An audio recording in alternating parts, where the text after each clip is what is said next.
Madison. I'm Delayla. TJ, Tamaji.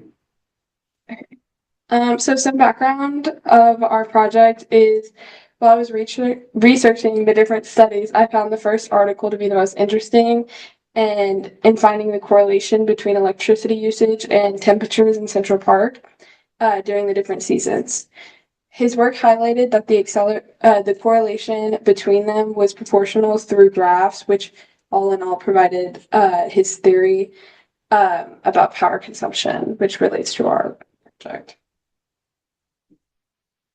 Okay. I had the explore data analysis section.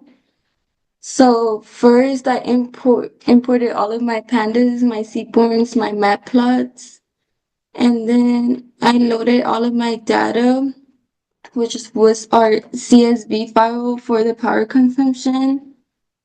And then I cleaned all my column names with the DF columns cell, and then I converted my datetime columns to pandas datetime format using the DF datetime cell, and then I dropped all my missing values and I printed all my info here, and then I plotted my prayer plots, which was all of these. Some observations for my prayer plots were that the wind didn't have no pattern, while zones 1 through 3 did at the end over here.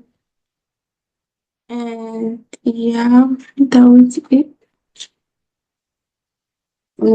I did the model building section. How you got this? Yeah. We imported the libraries right here. Basically did the same thing she did. Just to give us another column where we can see our like inputs and outputs. And I had it shown with the DF function, which comes from Panda, I think. Uh,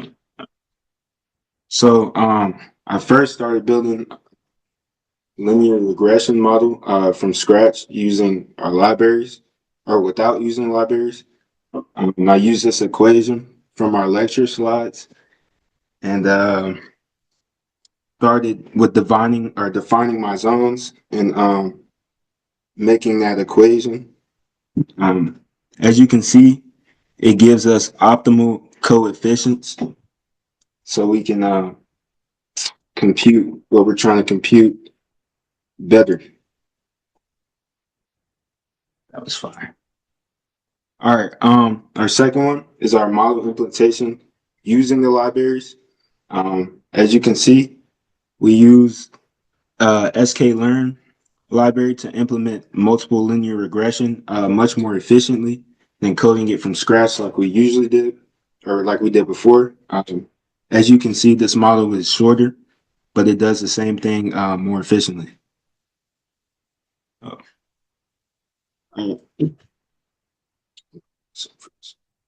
This is our model assessment and comparison. In this section, we aim to gain an understanding and assessment of the models and comparison of the results for an accurate idea of the zone's conditions. So as you can see, we used a lot of PLT functions from Matplot just to give us an image per se. As you can see, zone 1, 2, and 3, and we have the actual versus predicted. Okay. Okay, my fault. Using the code up there. Can you scroll down for me?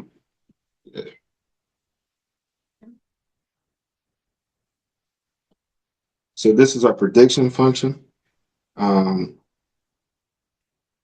After training and validating the models, we can see that we built two successful modes of computation, if that makes sense. And we're going to use our for I functions and our zones just to kind of show you that there.